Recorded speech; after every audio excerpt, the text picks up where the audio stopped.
They announced the exchange program at morning formation, third week of the autumn intake. 7 Vethkai Cadets, full academic credential, assigned to rotate through the Joint Species track at Harrow Station Academy. Standard protocol. The commandant read the names from a roster. Nobody applauded. The Vethkai delegation stood at the back of the parade ground in their gray utility tunics, watching us the way a person watches insects cross a floor. I stood third row, center column, Mace sitting in my left heel. Mace is a yellow Labrador. He turned 8 last winter, and the muzzle has gone wide ahead of schedule. He's large for the breed. 82 pounds, barrel chest, paws like dinner plates. And he sat there in the autumn drizzle with the patient, low-temperature calm of an animal that has never once in his life found the present moment alarming. One of the Vethkai cadets pointed at him. I couldn't hear what was said from that distance. I didn't need to. The gesture told the story. A slow, loose flick of 2 fingers, the sort of thing you do when you're cataloging the furniture. The other 6 looked over. One of them made a sound that our translation units rendered as mild amusement. Another tilted its head and produced what the unit tagged as derision, subspecies, pity. Mace yawned. Not at them specifically, just yawned. First Sergeant Adiz Mbara, standing 3 meters to my right, made a small note on her tablet and did not look up. That was Monday. By Tuesday, we had been grouped for orientation rotations. Humans and Vethkai mixed deliberately, the way the Academy always does when it wants friction to do its educational work. My rotation was tactical environments, room 9, ground floor. Mace came because Mace is documented as a working assistance animal, and the Academy has never found a regulation that overrides that, largely because nobody has ever tried hard enough. The Vethkai cadet assigned to my table was tall, pale gray, with the kind of still face their species defaults to when processing new information. The translation unit tagged its registration name as Korath 7 Ascending, which our instructor simplified to Korath on the first day and which Korath did not correct. It spent approximately 4 minutes watching Mace settle onto the table, then said to me, without particular hostility, that Earth animals were a known exaggeration in the academic literature. I said that was interesting. It said the documented threat indices for domesticated Earth canines were almost certainly inflated by early contact era panic, misclassification of feral populations, or simple observer error. I said that was also interesting. Mace had fallen asleep.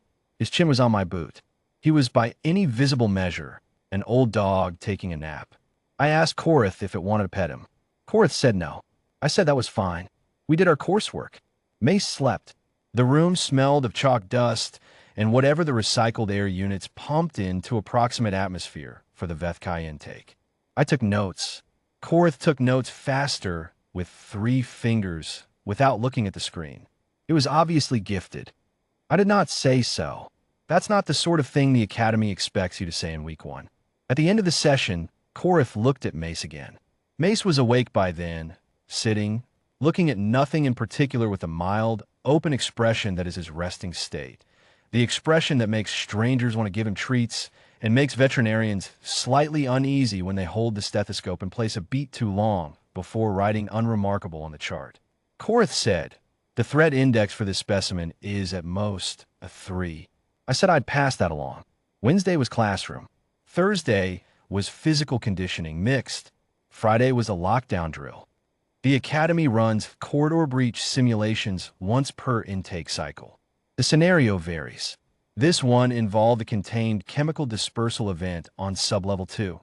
Non-lethal, simulation only, full evacuation sequence.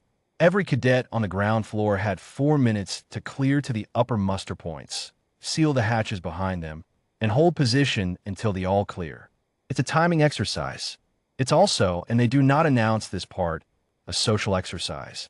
What they're watching is who goes where, who hesitates, who helps, and who decides that getting there first is the point. The alarm sounded at 13:40.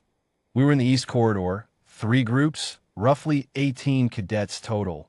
Human, Vethkai, 2 Siraki exchange cadets from the southern intake who have been mostly quiet all week.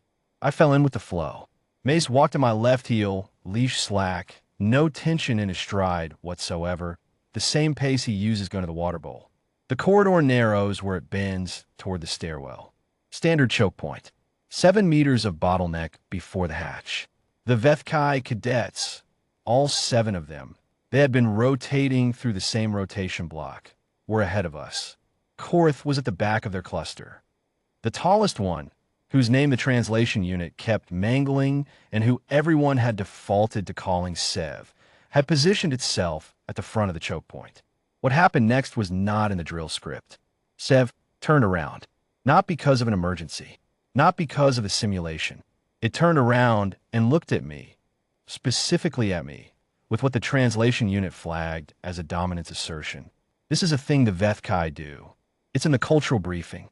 They test hierarchy through physical positioning, particularly in high-stress environments, and particularly when they've already made a prior assessment of someone they've ranked low.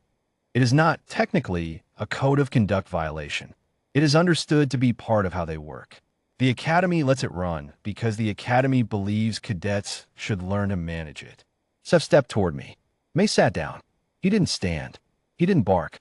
He didn't change his expression. He sat, and he looked at Sev. Not the way a dog looks at something it wants, not the way a dog looks at something it's afraid of, the way Mace looks at anything he's decided to pay close attention to. Level, slow blinking, patient, the way a stone sits in a river. Sev stopped moving. The corridor went quiet. The alarm was still sounding somewhere below us, which made the quiet in the corridor more obvious, not less. Sev did not move again. Nobody moved for what my internal count assessed as about 6 seconds. Then Korth, from somewhere in the middle of the Vethkai cluster, spoke a single syllable in their own language that the translation unit didn't catch. And the cluster turned back toward the stairs and went through the hatch in an orderly file. And we followed, and the hatch sealed, and the drill ran its course, and the all-clear sounded at 1412.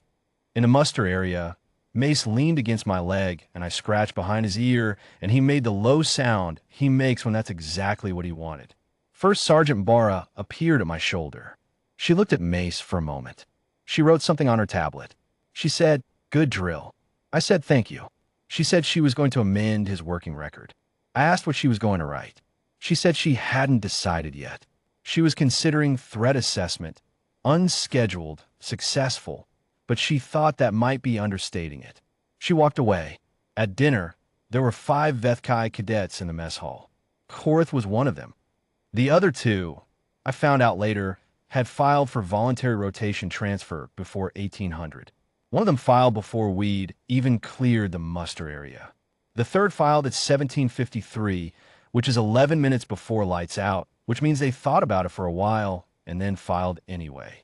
I sat with Mace under the table, his chin on my boot again, the weight of him warm through the material.